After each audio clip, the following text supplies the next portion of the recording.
নমস্কার বন্ধুরা, গত 14ই মে 2026 পশ্চিমবঙ্গের গভর্নমেন্ট স্পন্সর্ড হাই এবং হায়ার সেকেন্ডারি স্কুলগুলোর যত ম্যানেজিং কমিটি ছিল তাদের ডিসলিউশন করে ডিডিও বসানো হয়েছিল। আজ 27শে মে 2026 অনেকেরই দাবি মেনে এই ডিডিওর পরিবর্তে অ্যাডমিনিস্ট্রেটর নিয়োগ হলো। এবার এই অ্যাডমিনিস্ট্রেটর নিয়োগের যে লাস্ট যে অর্ডার, লেটেস্ট যে অর্ডার, সেটা কিন্তু এই 215 AC such and such dated 8ই মার্চ 2018 সেদিকে দেখতে হবে। এবং সেই অর্ডারটিকে যদি আমরা দেখি তাহলে power and duties of committees or administrator or ad hoc committee of an institution, এইখানটায় কিন্তু দেখলেই আমাদের কাছে পরিষ্কার হয়ে যাবে যে কমিটি বলতে managing committee, school managing committee, SMC বা অ্যাডমিনিস্ট্রেটর, তাদের পাওয়ার কিন্তু একই, ডিউটিও একই।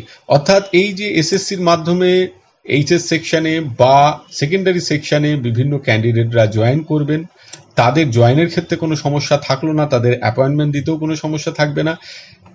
যদি কোনো পার্ট টাইম ভ্যাকেন্সিতে অ্যাপয়েন্ট করতে হয় সেক্ষেত্রেও সমস্যা থাকবে না, লিভ স্যাংশনের ক্ষেত্রেও কোনো সমস্যা থাকবে না, টিচার যদি ডেপুট করতে হয় কোনো ক্ষেত্রে সেক্ষেত্রেও সমস্যা নেই, ট্রান্সফারের ক্ষেত্রে নো অবজেকশন দেওয়া বা এনওসি দেওয়ার ক্ষেত্রেও কোনো সমস্যা আর থাকলো না।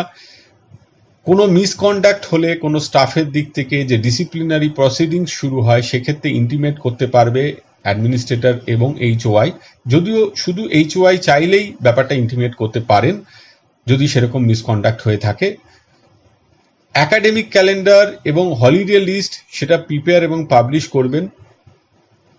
অ্যাকাউন্টগুলো মেনটেন করবেন হেড অফ দ্য ইনস্টিটিউশনের সাথে, অর্থাৎ বিভিন্ন অ্যাকাউন্টগুলো। এক্ষেত্রে প্রেসিডেন্ট কথাটা উল্লেখ করা হয়েছে, যে ক্ষেত্রে সেক্ষেত্রে ধরতে হবে প্রেসিডেন্ট ইকুইভ্যালেন্ট টু এক্ষেত্রে অ্যাডমিনিস্ট্রেটর। কারণ এখন যে অ্যাডমিনিস্ট্রেটর নিয়োগের পর যে রেজলিউশনগুলো হবে তাতে 2 ম্যান আর্মি, মূলত অ্যাডমিনিস্ট্রেটর যিনি কনসার্ন এসআই সেই সার্কেলের এবং সেই ইনস্টিটিউটের হেড অফ দ্য ইনস্টিটিউশন, এই দুজন মিলেই কিন্তু সমস্ত রেজুলেশনগুলো ফ্রেম করবেন। রেজুলেশন হবে অ্যানুয়াল রিপোর্ট তৈরি করা।